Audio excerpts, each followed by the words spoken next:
maqaan baduu mannaa mataa baduu wayyaa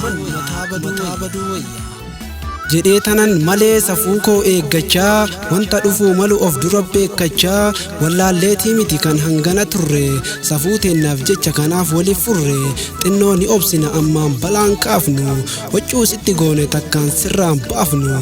jenneetuma malee waa sodaalleen tahu akka aadaa teennaa safuu walii bahu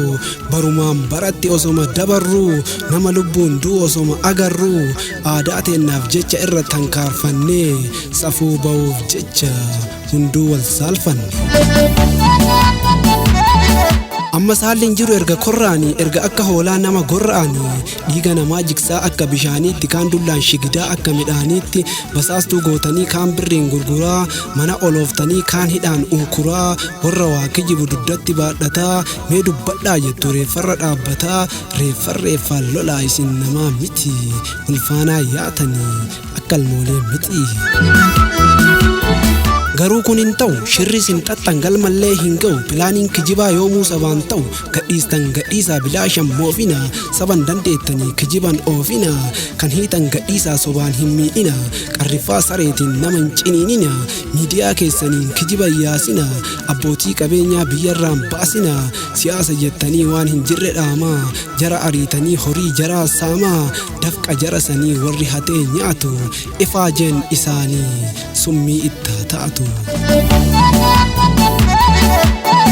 wanti namaan galle kan nama ajaa'ibu maal balleessee jennaan ariitanii dinquu gaaddisa ummataa kan lammiif laallatu kan gaddaaf gammachuun nu bira dhaabbatu wirtuu lafee duddaa daawwitii ummataa kan beela'ee quufee kan daare uffataa karaa irraa guuree rakkataa harkisee mana manaa guuree dhibamaa fayyisee qabeenya Oromoo kan isin mancaastan barataa Oromoo kan isin dhamaastan walitti qabe malee kan isin tamsaastan mee maal balleessiree dinquun maal hambisee yoom ofii rakkatee saballee rakkise.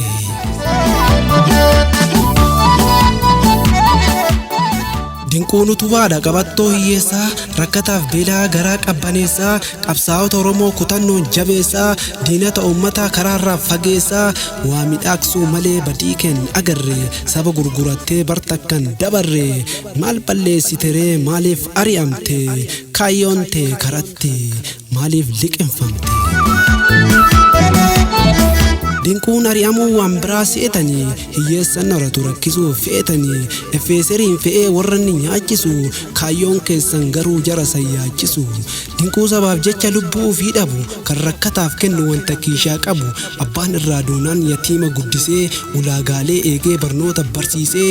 daandii dhugaa jiru itti agarsiisee qabsoo tanaaf jecha garaasaa muratee warra isin ariitan of jala horatee karaa irraa waamee hojii uumeef malee dinquu yoom nyaateree seenaa warra kalee. qabeenyis miidhamu dinquun hin miidhamu eebban mataa qaba kan ittiin tiffamu mana namaa gubuun siyaasa geggeessaa nu takkaan agarre wanta akkanaa eessa riiftivaalii saamaa sootaree balleessaa hooggantoota Oromoo hojii irraa geggeessaa miidhaaf gootan malee kun siyaasaa miti dhugaa sittin hima homaan beektu ati. wanti tokko garaa nama nyaata awaash biyya keenya waggaa meeqa laata dhaladheen guddadhee erga gana gahe awaash biyya miidhee tanumaan dhagaye maal bada ummata cobbuun sodaattanii hawaasa nagayaa maaliif darartanii awaash goota jedhaa qabaatti gadhiisaa qabeenya ummataa lafaa dhabamsiisaa saba beelessitee rakkoodhaan rakkisaa manarraa buqqistee karatti hambisaa biyya lafaa fixxee maal bulchuuf raatoftaa badhaadhinna jettee kam oduu haasoftaa.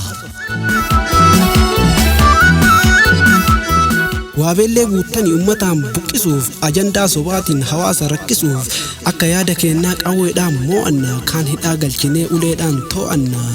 kanaan ta'uu dinnaan giddibii qabannaa mataan gadi jennee hawaasa sobannaa qeerraa buqqisnee raashinaan horannaa jettanii odeessaa olii gad utaalaa sababa koronaa mallaqa funaanaa hojjataa ofiituu sobee tasaasaa mindaa ji'a lamaa jedhee irraa kaasaa ummanni naqqaanaa waan baraa dhabdanii birrii namaan fixxan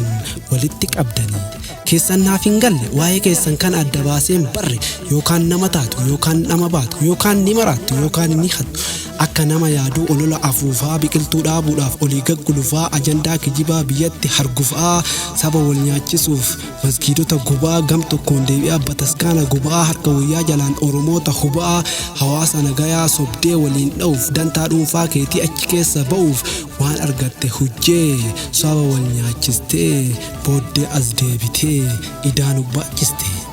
Gaafii nu gaafanneef deebiin inni laatu kalee eessa turtan waggaa kana guutuu jedhee nu deebisa waa tokkoon hadootu deebii koo dhageenyaan as deebi'ee yaada inni biyya bulchu maal nutti fakkaata duraan eessa jira eessa ture laata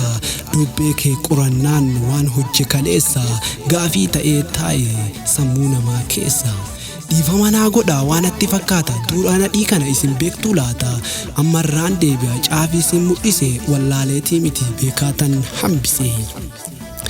Kanaafuu dammaqee warri uf dagatte kan jaraaf ergamtu saba kee lagattee dantaa dhuunfaa laaltee mee jalan fiigini amantaan qoqqooddee meeshaarraan hiikini hiyyeessa uggurtee mataarraan haadini dinni boruu galaa saba keenyaatini kaabineef kaadireen federaalaa kaasee godinaaf aanaallee gandallee deebisee gariin biyyaaf kaata kan rabbiin eebbise garuun sanuu nyaatee duubatti deebisee warra akkanaa suni kan dur nu qalate